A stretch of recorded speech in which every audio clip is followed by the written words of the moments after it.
This is today's the Hindu newspaper analysis session. Today we will discuss mainly three issues. The first issue is protect Kancha Gachibowli forest. Supreme Court tells Telangana.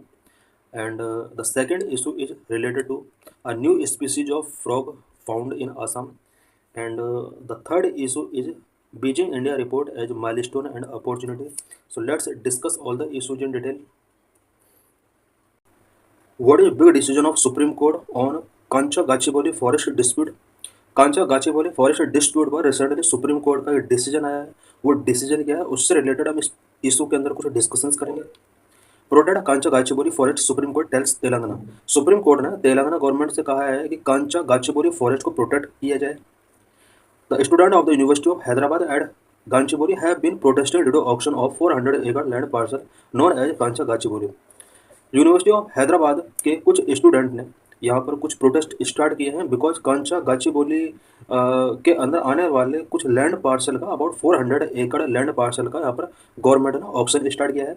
The battle has now reach the supreme court which is acknowledge the destruction of greenery and existence of wild life in the area before taking it suo motu. Matter supreme court के अंदर पहुंच चुका है और supreme court ने भी ये माना है कि कांचा गाचीबोली के अंदर ग्रीनरी का डिस्ट्रक्शन हो रहा है और वहाँ पर जो भी वाइल्ड लाइफ का एग्जिस्टेंस है उसका भी डिस्ट्रक्शन होने वाला है। वाई वर देयर प्रोटेस्ट, वहाँ पर स्टूडेंट का प्रोटेस्ट मेनली क्यों हो रहा है? Student state that the land is part of the university, a claim which has been vehemently denied by the government. Student ने कहा है कि जो पार्ट यहाँ पर जिस पार्ट का ऑक्शन गवर्नमेंट करना चाह रही है वो यूनिवर्सिटी का एक पार्ट रहा है, बट गवर्नमेंट ने ये एक्सेप्ट करने से मना किया है कि वो यूनिवर्सिटी का पार्ट रहा है। Environmental significance of Kancha Gachibowli forest, Kancha Gachibowli forest का इन्वायरमेंटल सिग्निफिकेंस क्या है? अनडिस्टर्ब्ड और for more than 20 years the land has become home to a rich variety of native flora and fauna. Because Kancha Gachibowli का जो रीजन है ये अबाउट 20 ईयर्स से अनडिस्टर्ब रहा है और यही वजह है कि इस 20 ईयर के टाइम पीरियड के ड्यूरिंग यहाँ पर rich variety of native flora and फोना इमर्ज हो चुका है। Several migratory birds also visit the area, इस एरिया के अंदर कुछ माइग्रेटरी बर्ड्स भी अब यहाँ पर विजिट करना स्टार्ट कर दिए हैं। A recent report of biodiversity from the campus mentioned 233 bird species, which is higher than the avian number in the KBR National Park and the Murugawani National Park. Campus के एक biodiversity पर report के according यहाँ पर about 233 bird species यहाँ पर पाई जाती हैं। ये जो बर्ड स्पीसीज हैं वो केबीआर नेशनल पार्क और मुरुगावानी नेशनल पार्क के अंदर पाए जाने वाले बर्ड स्पीसीज के कंपेयर में बहुत ज़्यादा हैं।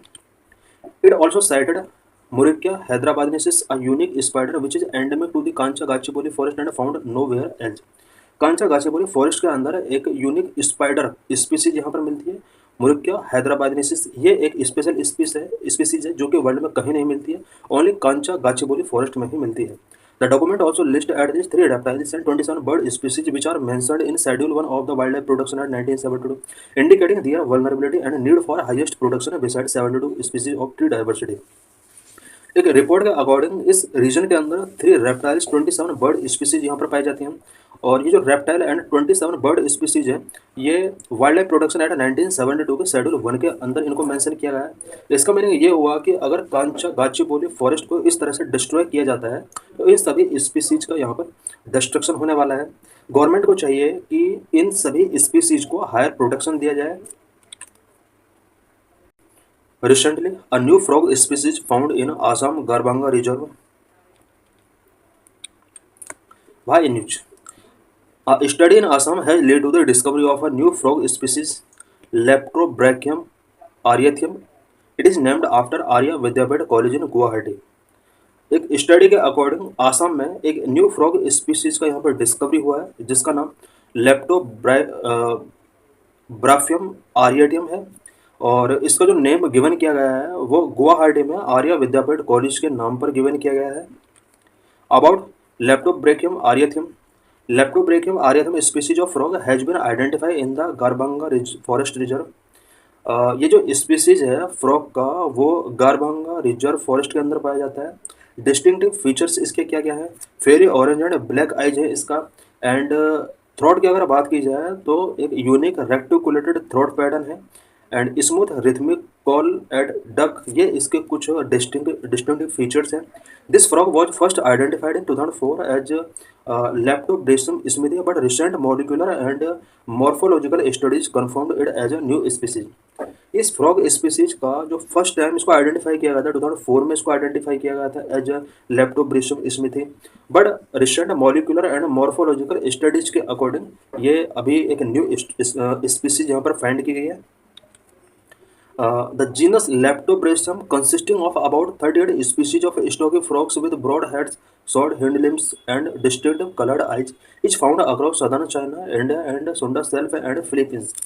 Genus Leptobracum की जो स्पीसीज है, इसमें अबाउट टोटल 38 स्पीसीज हैं फ्रॉग की। इन सभी स्पीसीज के कैरेक्टर की अगर बात की जाए तो ब्रॉड हेड्स इनका देखने को मिल सकता है, एंड शॉर्ट हैंड लिम्स इसके मिल जाएंगे, एंड डिस्टिंक्टिवली कलर्ड आइज इसके मिल जाएंगे। और ये species southern China, India and सुंडा सेल्फ एंड फिलीपींस के अंदर ये सारी स्पीसीज मिल जाएंगी। गरबंगा रिजर्व फॉरेस्ट, यहाँ पर हम असम के अंदर पाया जाने वाला गरबंगा रिजर्व फॉरेस्ट के बारे में कुछ इंपॉर्टेंट पॉइंट्स यहाँ पर डिस्कस करेंगे। Garbhanga reserve forest is situated on the south west side of Guwahati Assam near the Assam Meghalaya border. Garbhanga reserve forest जो पाया जाता है वो असम मेघालय बॉर्डर पर है, और स्पेशली असम के अंदर south western side of the Guwahati region में ये सिचुएटेड है। The Garbhanga Reserve Forest play an important role in regulating Guwahati's climate and water system, and it support a variety of wildlife including butterflies, rare birds, elephants, reptiles and amphibians. Garbhanga reserve forest Assam के अंदर climate and water system को regulate करने में अपना एक important role play करते हैं। साथ ही आसाम के अंदर वैरायटी ऑफ वाइल्ड लाइफ को ये सपोर्ट करता है। Variety of wildlife such as butterfly, rare birds, elephants, reptiles and amphibians को ये एक बहुत ही बड़ा सपोर्ट प्रोवाइड करता है। It faces threat from habitat destruction and urban expansion. इस रीजन के अंदर बहुत ज़्यादा अर्बन एक्सपेंशन की वजह से एंड हैबिटेट डिस्ट्रक्शन की वजह से ये रीजन बहुत ज़्यादा थ्रेट फेस कर रहा है, जिसकी वजह से यहाँ पर पाए जाने वाले वाइल्ड लाइफ को बहुत ज़्यादा लॉस यहाँ पर फेस करना पड़ रहा है। In this article, we will discuss about gender environment nexus. Integrating a gender lens in environment and climate policies is important. What is issue? Despite significant strides in gender policy since the adoption of the Beijing Declaration and Platform for Action 1995, the intersection of gender and climate change remains unaddressed, particularly in India. 1995 के बाद जब से Beijing declaration and platform for action adopt किया गया, उसके बाद gender policy के लिए सिग्निफिकेंट स्ट्रेट्स किए गए हैं। उसके बाद भी जेंडर एंड क्लाइमेट चेंज से रिलेटेड जो भी इश्यूज हैं वो अभी भी एड्रेस्ड नहीं किए गए हैं। पर्टिकुलरली इंडिया में आज भी जेंडर एंड क्लाइमेट चेंज से रिलेटेड बहुत बड़े इश्यूज अभी भी प्रिवेल हैं। The evolving climate crisis has magnified pre-existing gender inequalities, calling for integrated and urgent action. Climate crisis जो इवॉल्व हो रहे हैं, अभी भी हम जेंडर इनइक्वालिटीज उनमें हम देख सकते हैं, और इस पर अर्जेंट एक्शन टेकिंग करने की नीड है। While legislative progress such as the Protection of Women from Domestic Violence Act and the Sexual Harassment of Women at Workplace Prevention, Prohibition and Redressal or POS Act and push for economic empowerment of women has marked important milestone, the implementation gap continues to limit their impact on the everyday lives of women, especially those in rural and climate vulnerable communities. India के अंदर various act and policies adopt की गई हैं, such as protection of women from domestic violence act India के अंदर establish किया गया है। Sexual harassment of women on work place prevention prohibition redressal act और पोस्ट एक्ट भी इंडिया के अंदर लॉन्च किया जा चुका है। एंड वुमेन को एम्पावरमेंट करने के लिए कुछ इकोनॉमिक पॉलिसीज पर फोकस किया गया है। इतना सब करने के बाद भी इंडिया में वुमेन का जो एवरीडे लाइफ है उस पर क्लाइमेट का सबसे ज़्यादा इम्पैक्ट पड़ रहा है, स्पेशली नेगेटिव इम्पैक्ट उनके ऊपर पड़ रहा है।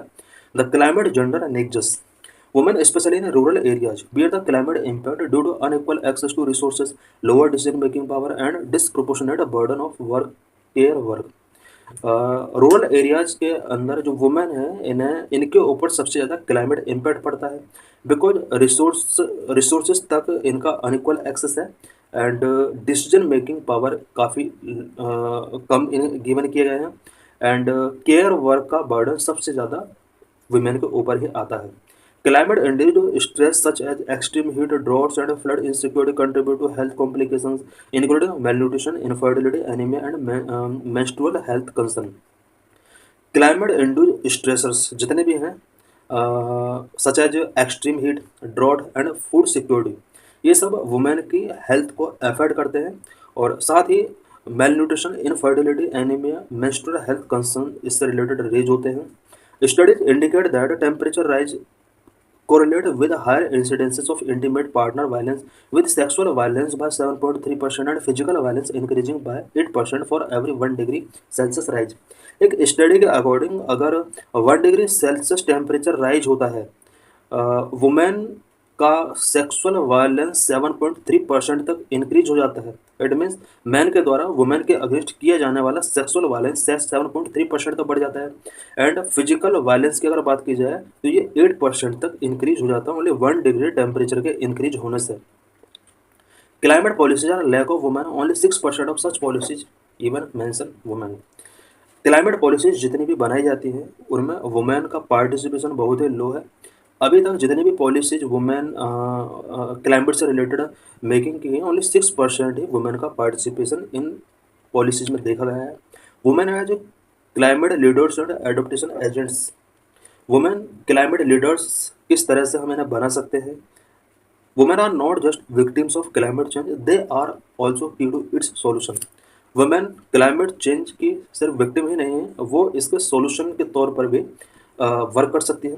There traditional knowledge in seed preservation, sustainable farming and natural resources management is valuable invaluable, specially in indigenous and rural communities. Specially in rural and indigenous communities के अंदर वुमेन क्या का जो ट्रेडिशनल नॉलेज होता है such as seed preservation and sustainable farming, natural resource management, इनका जो traditional knowledge है वो इनवैल्यूएबल है।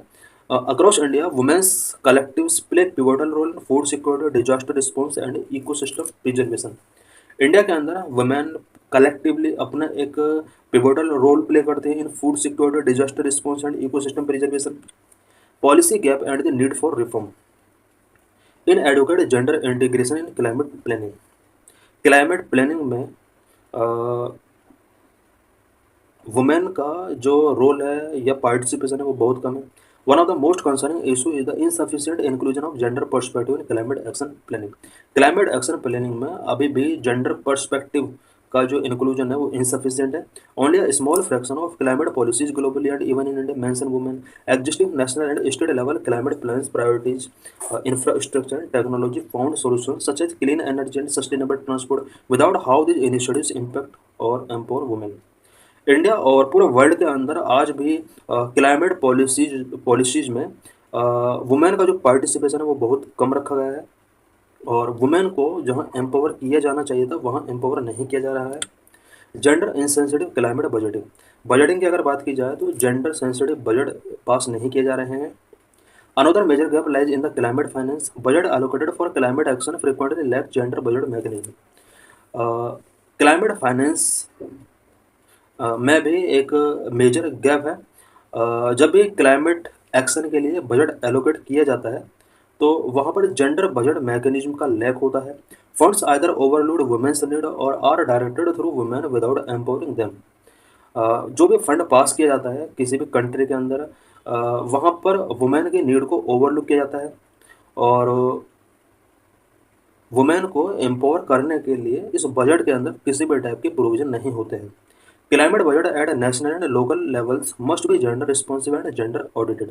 क्लाइमेट बजट चाहे वो नेशनल लेवल पर पास किया जा रहा है, लोकल लेवल पर पास किया जा रहा है, वो budget gender responsive and gender audited होना चाहिए।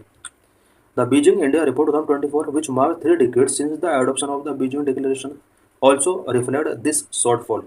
बीजिंग इंडिया रिपोर्ट 2024, इस रिपोर्ट में भी यहाँ पर हम देख सकते हैं कि वुमेन का पार्टिसिपेशन बहुत कम रहा है और वुमेन का पार्टिसिपेशन किसी भी क्लाइमेट बजट में हमें इंक्रीज करना होगा। So thanks for watching this video.